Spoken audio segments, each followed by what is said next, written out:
And now we will discuss practical issues and lessons learned from implementations. I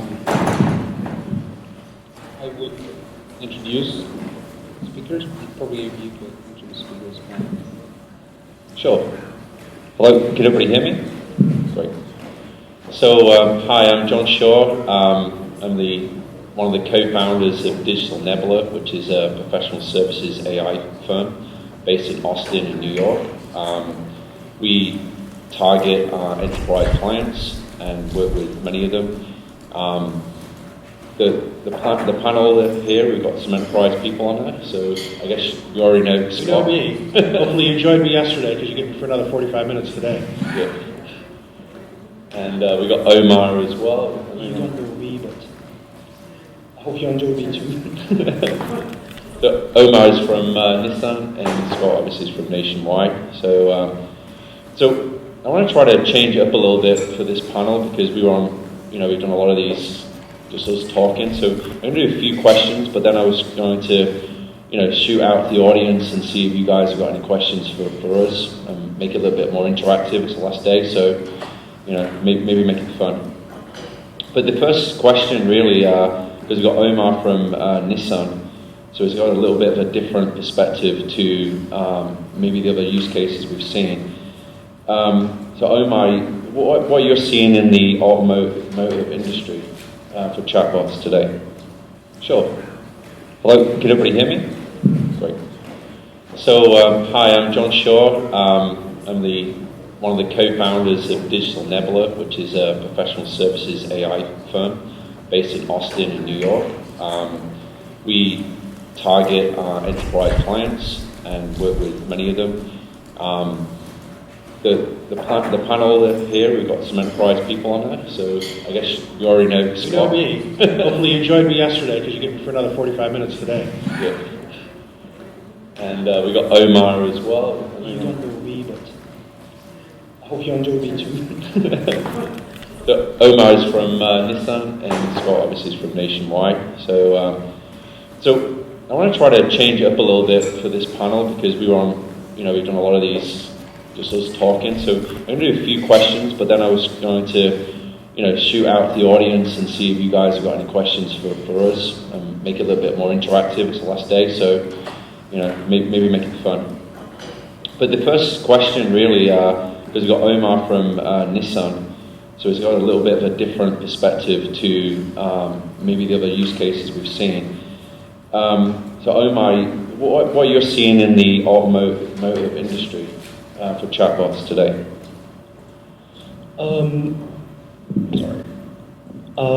Chatbots can be used both inside the company and outside the company.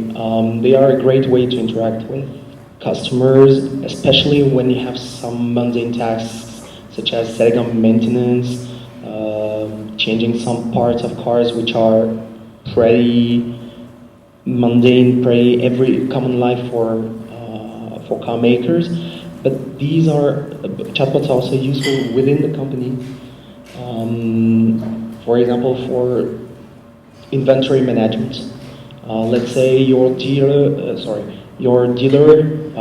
has some cars that he wants to sell, and he's missing some cars because there's a stronger demand than usual at this time of the year. And bots are a good way for him to look for the stock where it is, instead of kicking up some demand up the hierarchy. Bots are a more automated way, an easier way for him for this dealer to get what he needs where he needs to get it. Other than that, there's, I think, pretty classic use for chatbots. Every task that can be done with a query can be done by chatbots. For example, I don't know, it's common to every company, but if you have to present something to your CEO, to your hierarchy, you're going to have some information coming up every time you do those presentations. And this information is much more useful if it's looked for by a bot, because the task is going to be more mechanical, more it's going to be easier for a bot than for a person to do this task over and over again. Makes sense. So, question for Scott. So you identified the use case that you're going to deploy and talked about yesterday. Like, what was that process around just approval in your firm? And what can you talk about? Like, is there a lot of firms I've worked with, they have to have an identified ROI before they can sign off. Sure. Do you have is it a discretionary budget that you guys work with, or is if only. No, really what it starts with is a sort of strategic imperative that, and that's why, from an innovation perspective, I think it makes more sense to focus there, especially from a pilot perspective. If you've got companies that you're talking to that are doing innovation and looking to change the business model that they're operating, lots of businesses have been disrupted over the last 15 years. Financial services is one of the last holdouts to not have been disrupted yet, partially because the barrier to entry is so high, but the flip side of that is the customer need has never been greater. Right. And as financial services companies begin to recognize the fact that they are being disrupted already, some of them don't yet, but some of them, like Nationwide, do. Having that understanding that the change is underway and you need mechanisms to facilitate that change effectively. Nationwide is in the process right now of exploring different business models entirely, right? So I talked yesterday about the fact that most of our business, especially on the life and annuity side, which is right now almost an $11 billion revenue business, or sales business, I should say, not revenue. It's almost all intermediated. There's somebody that sits between us and the customer. And for years and years and years, we have relied on the partner firms that we work with, the Merrill Lynch's, the UBS's, the Schwab's, the LPL's of the world, to be the customer-facing entity for us. Unfortunately, that's no longer the case. Customers are either A, just coming straight to us, or B, the advisors that they usually deal with to get their questions answered. Because they're under attack and their business models are being disrupted, they're focusing less and less on customer service and more on customer acquisition and dealing with high net worth individuals. They're just straight up isn't an outlet for most customers to be able to get the questions answered that they need to. So we have more and more customers coming straight to us, even though they have a financial advisor, they have an insurance agent, to ask us questions and to get things done with their policies. So there is an innovation mandate. What's cool about that is the fact that if I don't have the budget approval, I have the leadership approval to experiment. And that, I think, is where your biggest bang for the buck is. If you have an enterprise that has not done much with chatbots yet, find places that you can experiment. I would not go in and trying to pitch changing the entire enterprise. Because either you'll get pushback from the CIO, you'll get pushback from the head of operations, you'll get pushback from the head of sales. Yep. Say, we haven't proved this yet, why would we put this in front of customers? If you can find places to help companies experiment and get really good at your proof of concept, and being able to show your ROI, prove it instead of just tell it, that's pretty critical, at least from my perspective. And a lot of firms, I had a few conversations in this, just whilst I've been here, about big enterprises have this kind of legacy of their systems, basically.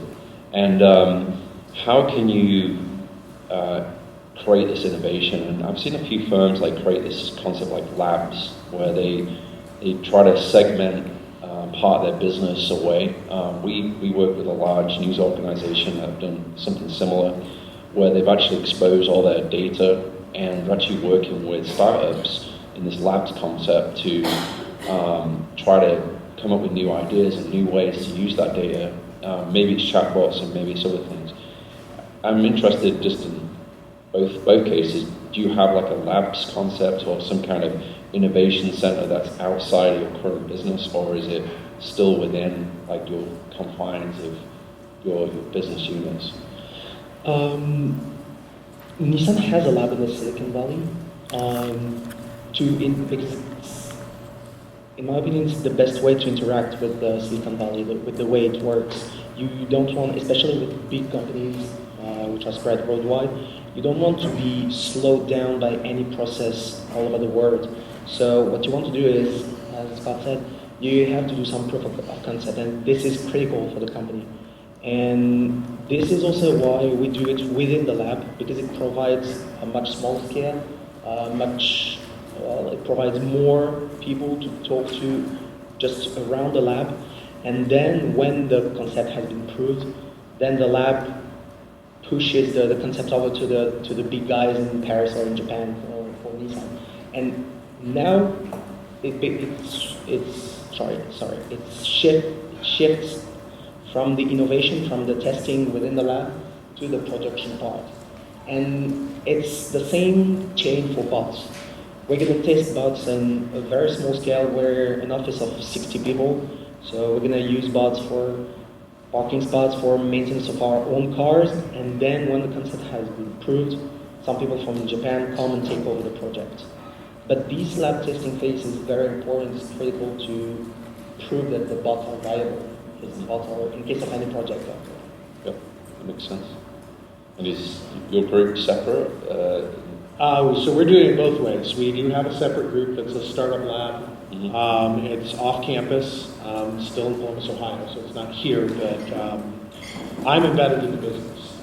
So, we're doing it both ways because I think it's critical for you to have, for you, and by you I mean if you're a company trying to do business with a company like Nationwide, to have a champion within the business that can help to drive work getting done on your behalf.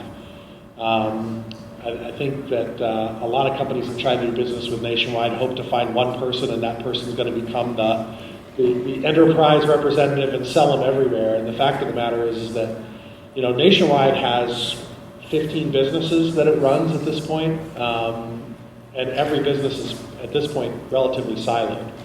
So to expect to be able to walk into an enterprise like Nationwide, find one person that's going to be an evangelist for you and assume that person is going to get you everywhere, doesn't work that way. So what Nationwide's approach to innovation is to have people embedded in the business, because those people embedded in the business truly understand what the business problems that need to be solved are. Yep. A lot of times what I've seen from separate companies is they come up with great ideas and they just toss them over the wall and hope that it finds a business problem to be solved. Right. And it just doesn't work that way. Yeah. At all. So. And if I may add something, in those smaller structures, diversity of profiles is also very important, because not everyone, for example, I work with around 20 persons, and not everyone has the same strength. For example, we have an anthropologist in the team, because, for example, with cars, the way people will react to the product we provide is also very important. So we have to diversify as much as we can our assets to be able to interact as much as possible with those small enterprises who come and give their ideas because they want to see them come to fruition. Makes sense. So I'll just dive into one more topic and then I'll try to open up to everybody. So we touched on it yesterday a little bit, and my background is cloud computing. I used to run a cloud computing firm. I sold it to a company called Equinix, which is like a big data center company. Fun times. And the challenge what I've seen in working with enterprises is not the idea, it's the infrastructure again. And it's the, doing cloud, most enterprises are not in the cloud and not started that journey.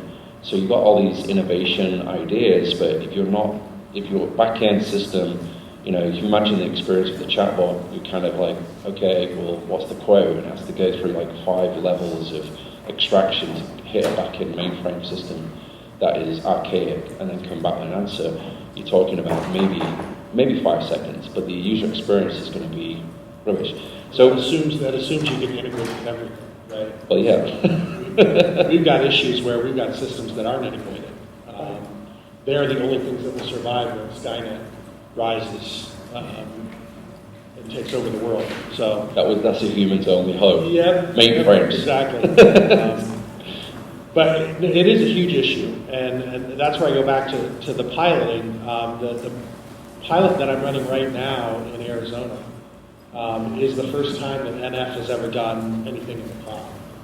So I spearheaded that entire work to get that done. So one of the things that I would encourage you to at least be flexible enough as you're starting to deal with enterprises to understand, and I'm hearing this more and more, it didn't used to be this way 12, 18 months ago when I was having conversations, it wasn't this way. Get used to having the on-prem conversation. Yep. You know, especially given things that happened like last week with the ransomware attack. Yep. And especially in financial services, you're going to have to be really, really willing to do installations on-prem. Right. And it's harder, but you know, as life gets harder for financial services companies, it's going to be the way we have to do things. Right. Yeah, I agree. And I think in general with enterprises, you know, my recommendation if you're doing professional services or you've got your own product or whatever, I would recommend talking to an insurance broker just to get all your re-ups to like E&O insurance and all these other things. Maybe you can work with you guys to do that, maybe like pitch it. But all that process can actually take a long time, especially if you've got an MSA or something in front of you and you have to do that. Just like that's one of the experiences I've had in the past. So the other part of that is, I guess in general, we touched upon it, the security yesterday a little bit. Do you guys do you have any policies around logging in, like the SOC compliance or FISMA or one of these other compliances that you have to meet? And how have you done that with your implementation? Have you just like added like a data bot or something in the pipe to log all those messages? Was that part of the project, or was it kind of like afterthought? When you say log all the messages, are you talking about like the data logs, Mm-hmm. servers, or are you talking about the actual conversations? The actual conversations. So that's an easy question. I mean, financial services, we have a records and retention requirement for 7 years. Uh-huh. So the implementations we've done, we are storing all the conversations. From a compliance perspective, gold standard for us is SOC 2 compliance. Mm-hmm. You get that, it solves a lot of security concerns that our information risk management team might have. Yep. There are others that are out there, but that's the one that we can come back to. And I would, encourage you to avoid relying on SOC 2 from another company. So if you're in Microsoft Azure or you're in Amazon, their SOC 2 compliance isn't enough. And the reason for that is if your IP gets ransomed and you're dealing with our stuff, your company has to have a way of preventing malicious code from getting into our infrastructure. But it's only $300. Right. So exactly. So from that perspective, yeah, I mean, those are bars that if you can get to them ahead of time before you're coming to talk to a company like Nationwide. yeah. I know it's not easy. I know it takes time and money and resources, but it'll make your life a heck of a lot easier when you're trying to get in the door and get a contract approved. Yeah. Yeah, and you have these weird things called InfoSec Yep. spreadsheets, and you have nice conversations with the CSO, which is the Chief Security Officer, Yep. and that's an interesting conversation to have. And again, if you go through that, if you've done it before, which I've done numerous times, it's understanding what they're really looking for and just meeting those requirements, those tick boxes often will get you through that process. But the other side of it, really, I mean, the other big issue is if you don't invest in those processes and something does happen, then you are liable potentially to a big lawsuit, and one lawsuit like that could really tarnish you and your reputation for a long time. Google results don't go away fast. So, how about you, Omar? I think what is also important is the country you're operating in. If I take the example of Renault and Nissan, the regulations are much different in France, for example, than they are in the US. So even the way you tackle those logs, those data, is going to be different. For example, in France, the law prevents you from recording any data pertaining to the car itself. So we're going to have the data in real time, but you can't record it. So the feedback on if there is any issue, the feedback is going to be difficult to the country such as France. But if you take the US, which is almost the total counterpart of it, almost everything is recorded. So you have also to take into consideration the country you're operating in. And some countries are going to be much more, I would say, efficient than others to be able to prevent any issues that's going to come your way. And that's also an important part of preventing issues of security in general. And the threats on your IP, on your products are going to be global. And the trick to your safety, to our IP safety, is that you have to tailor your security to every place you work in. And that is very difficult because the threat does not take into account this parameter. That's a good point. So I'd like to try to open it up to everybody, and don't be shy. Any questions from this conference?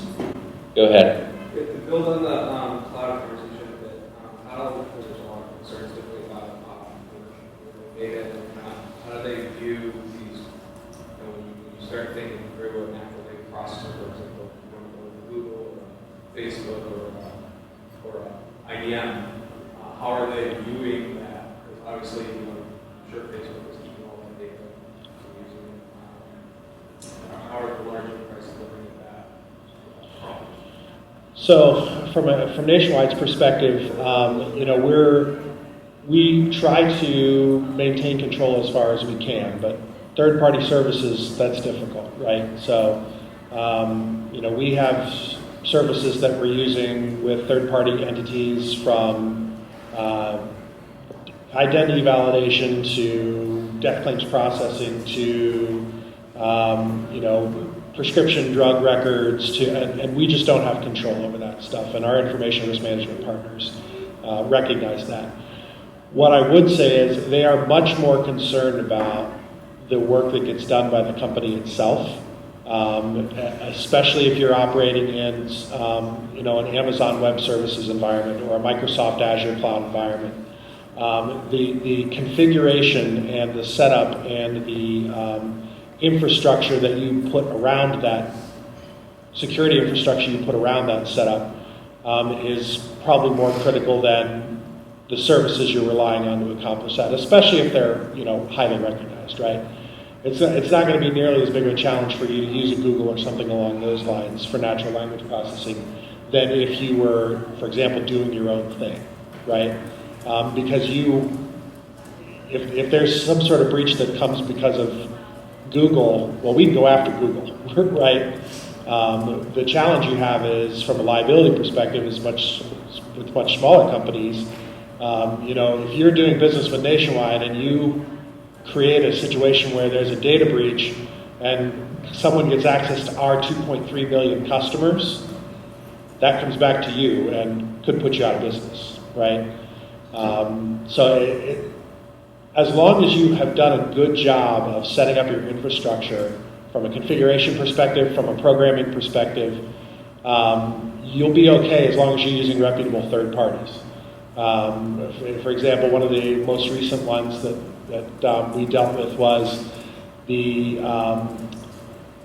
virtual machine setup was not certified third party. It was a customized Linux VM infrastructure that we required the company to move from that to Ubuntu, because it was a recognized third party that we knew had secure development.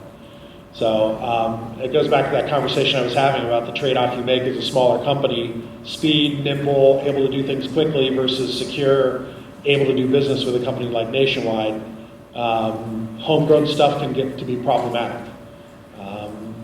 So if you are aiming to work with large companies, the sooner you can move over to some of that more recognized third-party standard stuff that you know and can speak with confidence to a company like Nationwide is going to be secure, then I would do that sooner rather than later.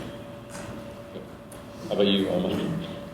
I think it's even more than that. I think security is almost the only point that can make you break or pass a test to a big company, because for example, car makers are good to do one stuff. They're good to assemble cars.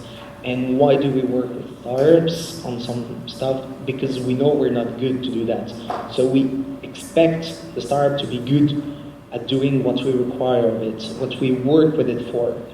And we know that if the startup is too focused on the product, it might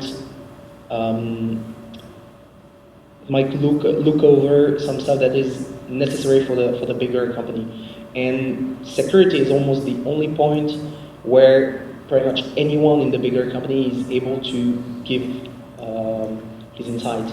The technical stuff is a bit more to the responsibility of the startup, but the security is going to be the responsibility of both the company, of both companies actually. And so that's almost the point that is the most important, in my opinion, to convince a bigger company to work with you, with your team, with your startup. Yeah, so, oh yeah, okay, sorry. Thanks. Scott, can you more experience? Enterprise individual experience is great, but I'd love to ask you the experience of getting that successful experiment into active production, and how that's been easier or challenging for you. If you have any examples, it'd be awesome to hear. So yeah, a couple of examples. We had a pilot with Watson that was now 3 years ago, 2.5 years ago, so in 2015, early part of 2015, that it was a little less, it wasn't as customer facing, but it was helping our underwriters, as we're underwriting life insurance products, to be able to shrink what is at the time was for us if you applied for an insurance policy, it usually took anywhere from 45 to 60 days to get the underwriting done and approval done. We've now shrunk that down to about 18 days through the use of artificial intelligence and virtual assistants, having access to be able to understand what policy should we be doing more in-depth underwriting on. That started as a pilot, right? So what we learned through the pilot was 60% of the policies that we underwrite don't need to go into in-depth underwriting. But we were doing every policy that way. So by implementing the artificial intelligence and understanding that, we were able to then implement the same process globally. And like I said, we've radically shrunk the amount of time that it takes to get that done. And that was a pretty easy one, right? We've got a couple of other ones that the pilots went well, but because of either budgetary constraints or strategic shifts, didn't go any further. But that probably will get implemented at some point in time. We had a pilot with our pet insurance, so we're nationwide the country's largest pet insurer, if you didn't know that. We did a pilot with pet that we saw about double conversion rates from a sales perspective. So that went really, really well, but their budget doesn't allow for them to begin to do the full-scale implementation that they'd like to do.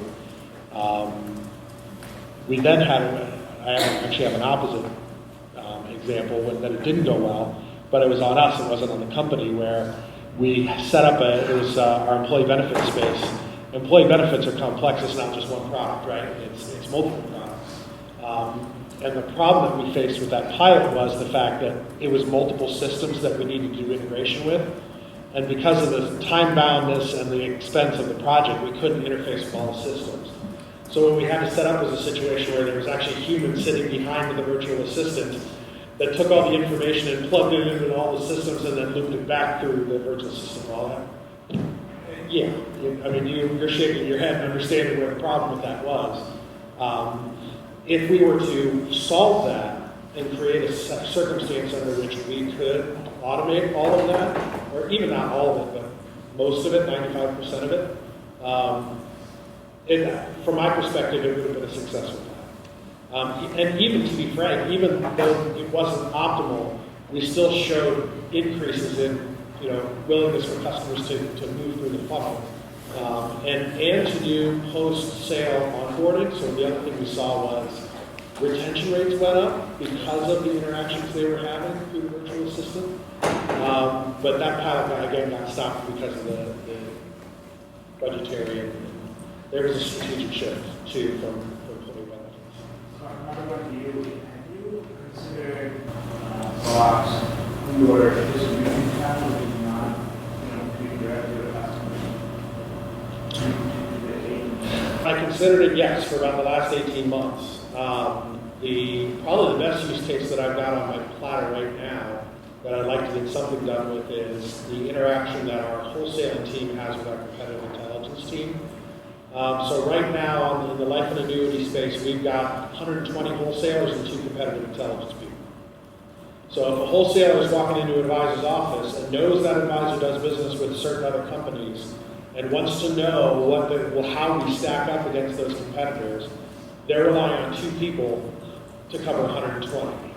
I'd love to create a use case to say, for most of the questions that get asked, what death benefits are available in the competitive set that I'm walking in to talk about?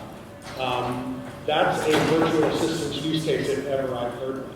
So just kind of riffing on that, so instead of nationwide doing that development and spending whatever it is, $1 million to do that, why not send that out to kind of the startup community and go, okay, this is our DNA, our platform of data and whatnot, APIs. Do this use case for us. There's definitely a business need. Mm-hmm. And maybe that will help accelerate the journey. Is that something you guys like talking about to kind of get going? Or? Yes, that is something we've been talking about. So it's actually part of, before coming here and when I get back, we're in the middle of our 2018 planning process, and I'm asking for money to do that. And probably to pilot, again, proof of concept, but I can imagine where our sales organization would love for our wholesalers to be in a position that they all have iPads, quickly pull up the virtual assistant and do it in the advisor's office to say, how does our, leading living benefit stack up against Lincoln or Jackson or Pac Life or something along those lines, and to get an answer like that. Yeah. Because what I can then see is a follow-on to say, not only do our wholesalers have access to that service, but I think for the question he was just asking, to the firms themselves, right. That's something we can make available to advisors and to the desks that support those advisors. And that's the question. Sounds like a great project for some startup, maybe. Uh-huh. How about yourself, Omar? Some projects are implemented, some are stopped. Most of projects are killed along the way. If I take some example, we did some stuff interfacing Amazon Alexa with a Nissan Leaf, so you could ask your car to turn on the AC if you had enough electricity to go to San Francisco. Pretty much whatever you wanted, tailoring to the car itself. And for example, in our case, this one didn't go to production, while if you take Ford's case, Ford is going to propose that option in their lineup this year. So it's also, the projects are also killed or finished depending on the competition. And even if a project like that, the POC took like a month, so we asked the startup to do that for the company. It's still difficult to push it to production. And some projects don't even make this stage of progress. For example, a few years ago, we tried to interface some apps like Life 360. I don't know if you are familiar with this app. It's an app for families to sort of track the family member. So, for example, if you have to fetch your daughter at school, she could sort of poke you and tell you where she is, and it would be added to your GPS position, and it would be added to your route, and you would pick up your daughter. Sounds like something you actually built for Uber. It is also built for, well, it's basically a gadget. Mm-hmm. And the problem with those projects is, as interesting as they are, money becomes a big issue at the end, because the big guys in the company, they only think about money. So before delving into a project, the toughest part, in my opinion, is to foresee how it will bring a benefit to the bigger guys in the company. Myself, I'm interested in the development of the project itself, but I know that other guys in the company will not be interested in that part. They will only be interested in how to make money with that. And that's in my opinion, the toughest point, also for startups who come and try to sell you projects, to prove that their idea is worth money for the big company. The first persons you're going to talk to are going to be interested in the technical parts of the project because they are into the same stuff as you are. But they know for a fact that they'll have to sell it to other people who might not be as interested in that. Makes sense. Is there any other questions you guys got? Sure. So each of you sounds like you've had some variety of different pilot programs that you've been investing in. When you look back at the ones that have really succeeded, are there any things that you say kind of you netted out that these were the real lessons learned on what drove a successful pilot and what, where you didn't have as much success? Trends are important. For example, if I take this same idea with Alexa, it's in the move, everyone's doing the same stuff. So companies have to be in their own time. That's, for me, the first part. You have to be at the right place at the right time. This you can only see after the project is finished, that you were at this right place at this right time. During the conduct of the project itself, it's a bit more difficult to judge how every part featured in the project, especially with international companies, because some insights are going to be coming from all over the world, and every conversation can be a source of delay in your project.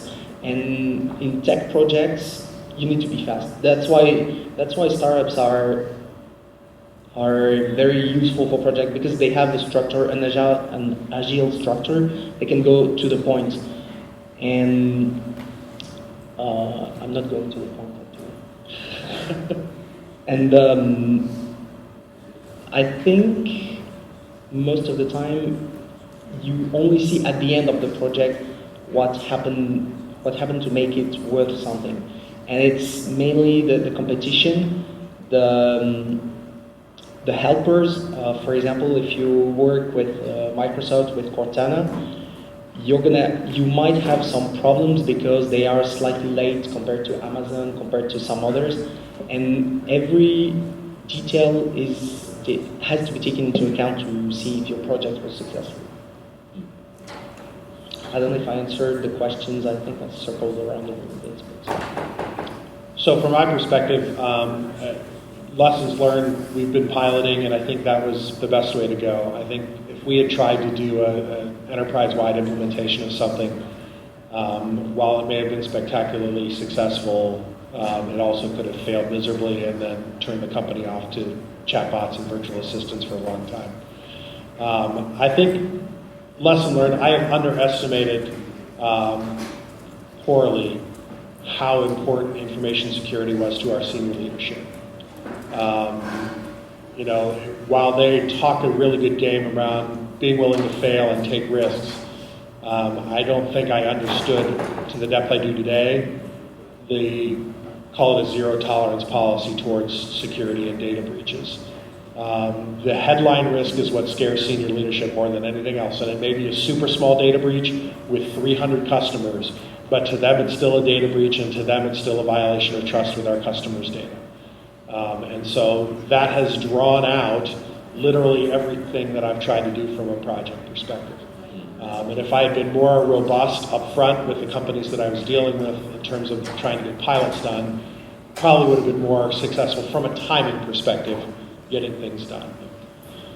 And just to kind of add on that note, what we used to do is partner with third parties that were really good at security. We actually partnered with a company called AlertLogic, great security company. They had a SOC implementation, they actually had log management, they had all that information security we're talking about. And then we had in terms of the cloud, more kind of a templatized approach with Amazon and Azure that was certified by those parties. So then when we're having those conversations with enterprises, you can actually loop in Amazon and Microsoft, Google, maybe, I don't know, I don't partner with those guys, but into that conversation, and really this battle of the clouds is happening, and you should leverage those companies to help you win the work. And I can't emphasize that enough, because it's business funds, it's all things going around. These guys are in a war. Yeah, and I would say, and this is an expense that probably does not sound super fantastic to have to spend, but if you are not already conducting attack and penetration testing on the infrastructure that you've set up to do your work in, start. Track the results of those attack and penetration tests, and then be able to track the results of your response to the deficiencies or the vulnerabilities that are found. If you can walk into a large enterprise already having done that and shown how you responded when you've uncovered vulnerabilities, that will take you a super long way towards making information risk management folks comfortable. I've had a number of companies that had never done one, and we did one for the first time, and it was just a total nightmare, because the number of high and critical vulnerabilities that got uncovered in the infrastructure in which they were doing all of their development work shut them down immediately. Just because there's no way that we could guarantee that there wasn't malicious code running through all of the code that they had already done. I think also the way you deliver your idea to your potential clients is very important. And in my personal opinion, many startups do not provide enough reliability on this point. Because the startup which works on its product is going to know its product, obviously. But if you're trying to make someone use what you did, you have, especially with chatbots whose purposes are to make life easier for people, you have to keep it as simple as possible. And there's been many cases where we were talking with a startup, for example, in artificial intelligence, to visualize how a neural network works, and the product seemed technically fine, even more than fine, but there was not enough money spent on the way to display those results, and that's like shooting himself. The guy was shooting himself in the foot, because he knew he had a good product. He knew how to explain what he did, but he didn't know how to show the efficiency of what he did. And that's also an important part, because you want to go straight to the point.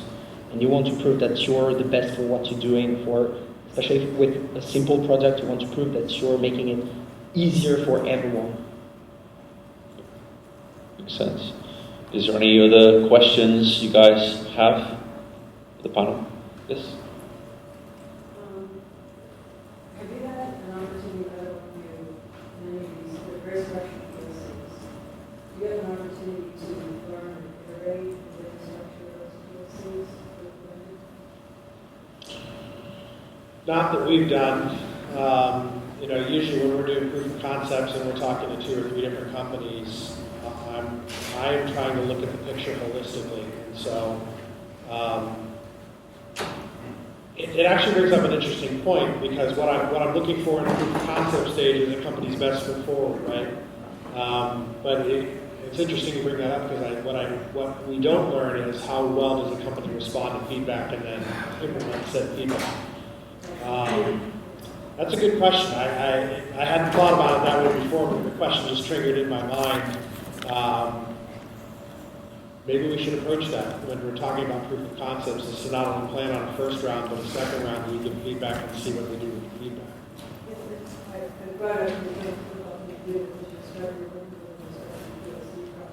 Yeah. And you want to get that accomplished. Yeah. But at the same time, during that process, you learn a lot. Sure. So we're trying to figure out a structure. Sure. Well, and so what I'm trying to do from a proof of concept perspective is to be much more forthcoming up front in terms of providing information and telling them exactly what I'm looking for them to do. Yeah.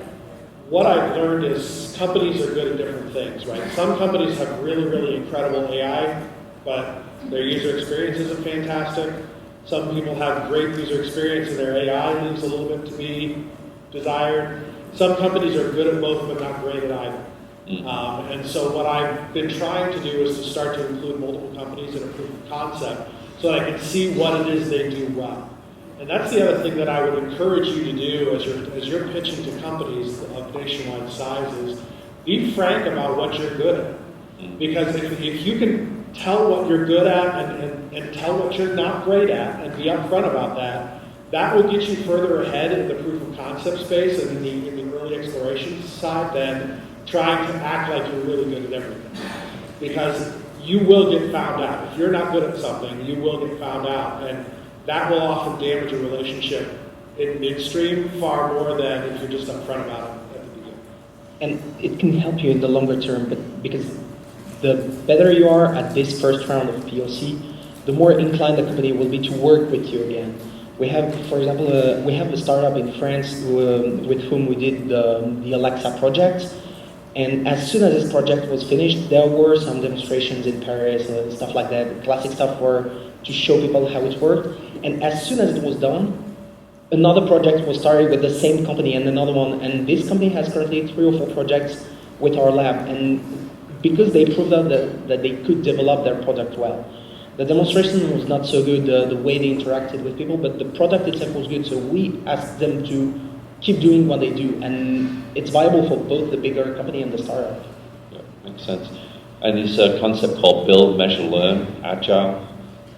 Everybody knows agile in here, but nobody actually does it the right way. But having that, storyboard to start off with the project, and then having incremental sprints at 2 weeks, and don't change the requirements halfway through, and having velocities of all your developers. I could go on. The key with any innovation, I feel, is to get sponsorship with the leadership team in place prior to the project starting off, and make sure that there's real goals and drive towards those goals and keep the mission in place. But then have the team that could be collaborative around the actual project. Having the tools in place, the continuous integration, which is a technical term, and delivery will help you get through checkpoints. And having like some kind of collaborative tool like a Slack or a wiki or Atlassian have a ton of tools on there. Just making sure you have those things in place. If the client doesn't have those, it really helps you. For example, like how well you are at doing this project. Maybe that's not your core skill. Maybe they'll just employ you as like great project management guys. I don't know. But anyway, that's my recommendation. It sounds like we're at the end. We've got one last question, if that's possible, or he's grumbling a little bit. Last question. What kind of licensing or pricing we've had a couple of different ones. The one that I'm currently in favor of, especially under a proof of concept model, is a cost to stand up and then a subscription charge. A lot of companies want to participate in upside. Especially in financial services, that's hard because anytime you start participating in terms of like percentage of revenue or something along those lines, then you're talking about it looking a lot like the commission structure that we pay our licensed agents to provide. And if you're asking for that, then there's a whole other litany of hoops you're going to have to jump through for us to be able to pay you that way. So there are a couple of other mechanisms. In the interest of time, I don't know if I can go through all of them, but I think from a proof of concept perspective, that's where you should probably start is, look, you'll pay us to set it up and you'll pay us to administer it for however long you're going to run the pilot for.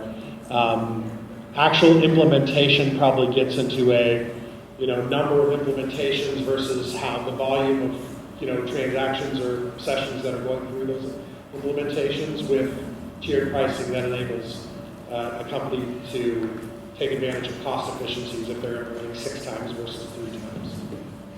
Makes sense. Okay, well, thanks a lot for the panel, and that's the end of the session. Thank you.